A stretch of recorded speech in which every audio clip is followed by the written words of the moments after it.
Olá a todos, sejam muito bem-vindos ao sétimo jogo do match entre Stockfish e AlphaZero. Vamos cobrir mais um jogo bem interessante, onde depois dos lances D4, cavalo F6, cavalo F3, E6, C4, B6, adivinha só, G3, bispo E7, G2, bispo B7, a gente chega mais uma vez em um jogo onde a abertura índia da dama foi jogada. Temos roque por ambos os jogadores e aqui D5, esse avanço de D5 que o AlphaZero gostou bastante, tá? E esse avanço na verdade é um gambito jogado muitas vezes por Kasparov, que gostava muito de jogar essas linhas. Enfim, provavelmente no processo de autoaprendizagem dele, ele provavelmente viu que nessas linhas se as negras, claro, forem para a Índia da Dama, ele viu que provavelmente essa é uma excelente linha para se continuar. Depois de peão toma em D5, o ponto é seguir com cavalo H4, depois de C6, peão tomou o peão, trocas de peão, e aí ponto é jogar cavalo F5, colocando o cavalo na excelente casa, na verdade, atacando muitas outras peças aqui. Deixa eu só colocar nossas setinhas pra gente, se a gente precisar fazer alguma análise aqui. Bem, seguindo temos cavalo C7, depois de E4, colocando mais uma peça no centro, claro, dando suporte ao cavalo, bispo F6, temos cavalo D6 atacando o bispo aqui em B7. O bispo sai do ataque com o bispo A6, e aí depois de torre E1 temos cavalo E8, tentando eliminar esse cavalo que é bastante chatinho daqui. E aí o AlphaZero, em todo o seu processo de pensamento, provavelmente ele deve ter analisado isso, e aí nessa posição aqui não tem pra que eu tirar meu cavalo daqui, eu simplesmente avanço meu peão para E5. E aí agora ele dá um certo suporte ao cavalo e ao mesmo tempo ataca este bispo aqui em F6. Depois de capturar o cavalo das brancas, não segue algo do tipo, vamos supor, dama toma aqui, ainda deixando o peão atacando esse bispo. Por quê? Porque depois de dama E7, vamos supor, a dama volta para D4, algo do tipo torre E8, bispo F4, D6, e o jogo das negras é razoável, eu diria. O jogo é bem tranquilo e dá pra ir para linhas de empate sem nenhum problema, quem sabe. Mas depois da tomada do cavalo, tivemos peão toma o bispo em F6, entregando mais um peão. Agora são 2 peões a mais para as negras depois que a dama tomou o peão. E você se pergunta, né? Eu quero que você sempre esteja se perguntando tudo isso. Por exemplo, cara, peraí, como assim? Ele dá 2 peões para as negras, ok. E mesmo assim, olha só, a maioria das peças deles, né? Tipo dama, bispo, cavalo, torre, 4 peças ainda no mesmo lugar inicial, na mesma posição inicial. Só basicamente desenvolver o bispo ao longo dessa grande diagonal, a torre aqui, mas o que é que tem além disso? Você vai ver como as peças das brancas conseguem uma rápida atividade depois de cavalo C3, claro. Aí, mais um cavalo já foi. Depois de bispo C4 temos H4. O ponto aqui agora é fazer o lance bispo G5 possível. Vendo isso, as negras jogaram H6, um Stockfish. Depois de B3 atacando o bispo. Claro, deixa cair o cavalo, entre aspas, mas segue bispo F4. E agora você tem cavalo e bispo atacados. Depois de cavalo B7, peão toma o bispo. E de novo, aqui o AlphaZero ainda oferece a possibilidade, né, de o Stockfish tomar mais um peão. Mas seguiu dama F6. Aí se pergunta, por que não tomar o peão aqui? Na verdade não é um gambito, é um gambito temporário, vamos supor assim. Se as brancas tiverem urgência em recuperar o peão, elas podem tomar o cavalo aqui em cima e cai este peãozinho aqui, beleza? Mas enfim, eu acredito que não é urgência. O par de bispos ele supera facilmente o esses dois cavalos, né? Você percebe esses dois cavalos aqui no canto do tabuleiro e não me parecem muito legais, enquanto esses dois bispos aqui me parecem muito melhores. Mas enfim, depois disso seguiu dama F6, Stockfish achou que dois peões já estava bom demais. Depois de bispo E4, centralizando o bispo. Cavalo A6. Bispo E5, esse é um lance muito legal. Centralizando de novo mais um bispo, apontando eles em direção à ala do rei. E claro, se dama tomar aqui em E5, simplesmente bispo H7 cheque, depois de tomar a dama das negras está caindo. Então seguiu dama E6, saindo do ataque do bispo. Bispo veio para D3, F6 atacando o bispo recua para D4, torre agora ataca a dama aqui em cima. A dama vem para F7 e aí dama G4, começando de novo. Aquela coisa, quando você quer criar um ataque, o que você faz? Você vai colocando pouco a pouco todas as suas peças ali próximo na ala do rei. E é isso que o Stockfish está fazendo aqui, trazendo a dama, já colocando ela de frente ao rei inimigo. E claro, com a dama já aqui próximo na ala do rei, né, nessa área onde o rei se encontra, vai ficar mais fácil de se desenrolar um ataque em direção às negras. Outro ponto também que está se ameaçando agora é o lance. Existe essa ameaça aqui de bispo G6 atacando a dama e até ganhando a dama, na verdade.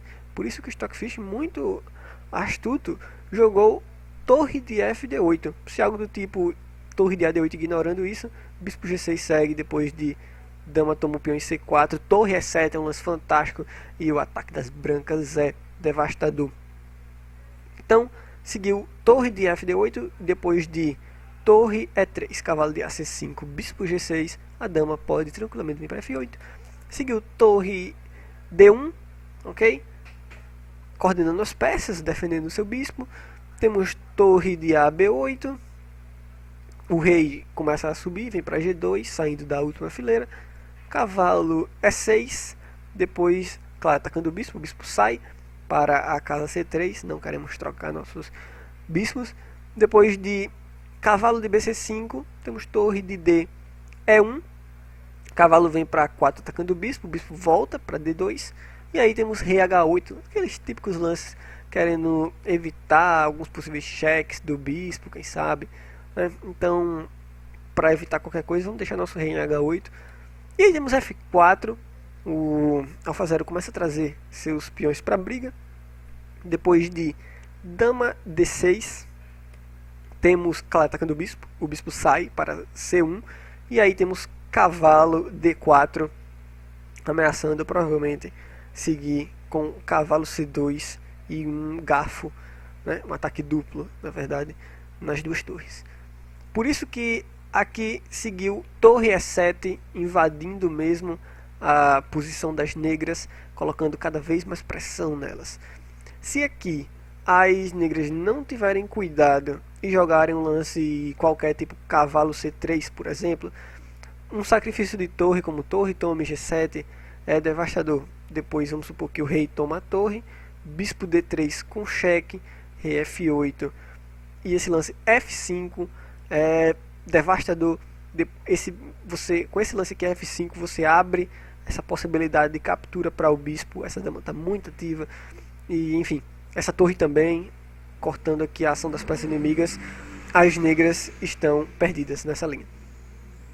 Continuando, temos F5, aqueles típicos sacrifícios de peão para tentar se livrar do ataque. As brancas aceitam, entregando seu bispo pelo cavalo, recuperando um peão de volta, porém ainda mantendo a pressão, né? Depois de torre F8, a torre toma o peão em D7, de novo sacrificando mais um peão em troca de tentar ganhar alguma coisa, né? Tentar pegar alguma igualdade, tentar aliviar a pressão. E, enfim, a gente agora tem um cenário de duas torres contra de par de torres contra si, né? E bispo contra cavalo. Normalmente nesse tipo de final, onde o centro do tabuleiro está de certa forma aberto, o cavalo não consegue ser superior ao bispo nesse caso. Depois de torre F7, G4 trazendo a frente de peões, claro. E além disso tudo, essa maioria de peões aqui na na ala do rei contra os dois azuis, perdão, contra os dois negros. Enfim, as brancas têm tudo para tentar lutar por uma vitória, mesmo com material de certa forma igual. Depois de rei G8, temos G5, trocas, cavalo C5, e aí então, depois de rei F3, claro, melhorando a posição do seu rei, uma das prioridades no final, cavalo B7 ataca a torre volta, cavalo A5, torre E4, as negras, claro, também vou tentando fazer ao máximo alguma coisa, né? Enfim, bispo B2 é um excelente lance, colocando o bispo numa excelente diagonal. O bispo fica muito ativo agora nesse final de jogo. O cavalo volta para C6. Temos G6 atacando a torre vem para C7. Rei G4 trazendo o rei mesmo para a briga. Cavalo D4. E aí depois de torre D2, torre F8, o Alfa Zero decide aceitar mais um peão que as negras entregam, né? E agora elas têm tudo para tentar lutar por uma vitória com um peão a mais e uma posição superior. Esses dois peões aqui garantem a total superioridade das brancas. Depois de torre de FC8 tentando atacar o C4, o rei simplesmente vem para G5. Torre F8, as negras não tem muito um plano definido, elas têm que ficar de certa forma trazendo suas torres para lá e para cá. Enfim, a gente tem agora uma fase onde os jogadores vão, claro, o Alfa Zero na medida do possível vai tentando melhorar suas peças pouco a pouco, vai melhorando, coordenando aqui e ali. Enfim, segue-se trocas de peão, e aí agora esses dois peões negros que antes eram conectados, agora eles passam a ser isolados um do outro e fica muito mais fácil para as brancas atacarem, né? Enfim, as brancas forçam no final do jogo as negras a ficarem defendendo de forma passiva, e aí depois de alguns lances mais um peão cai, né? E aí, enfim, agora são dois peões a mais, depois de torre 5 cheque, rei D7, torre E6 atacando o peão lá do outro lado, a torre dá um cheque, enfim, mais ou menos assim, depois de rei G5, não interessa muito, as brancas vencem nessa posição. A partida acaba aqui, tá? O Stockfish, vamos dizer que ele abandona, provavelmente ele não abandone porque naturalmente o engine ele não pensa por si só em abandonar, mas enfim, a posição é de certa forma tão ganha, até o próprio Stockfish na contagem devia estar dando mais de 5 pontos para as brancas, então eles não acabam a partida antes de a própria contagem da engine dar mais de 5 pontos. Acredito que depois de, vamos supor, a torre tomar aqui em cima, as negras não podem fazer nada, basicamente, eu diria. Acho que a melhor medida aqui é tentar levar a torre lá para o fim do tabuleiro para tentar dar cheques aqui ao longo dessa diagonal, mas mesmo assim, vamos supor algo desse tipo aqui, torre B6, mesmo que ela comece a dar cheques aqui, é só a gente se mexer um pouquinho, enfim, com paciência a gente consegue levar até o nosso rei aqui, se brincar, depois segurar e escoltar esse peão aqui para vitória. São muitas ideias que a gente pode tentar vencer esse fim de jogo. Essa foi a parte número 7, espero que você tenha gostado. Conta pra mim nos comentários qualquer dúvida, o que você achou, enfim, qualquer elogio, qualquer observação, ficarei muito feliz de ler. Forte abraço e até o próximo vídeo.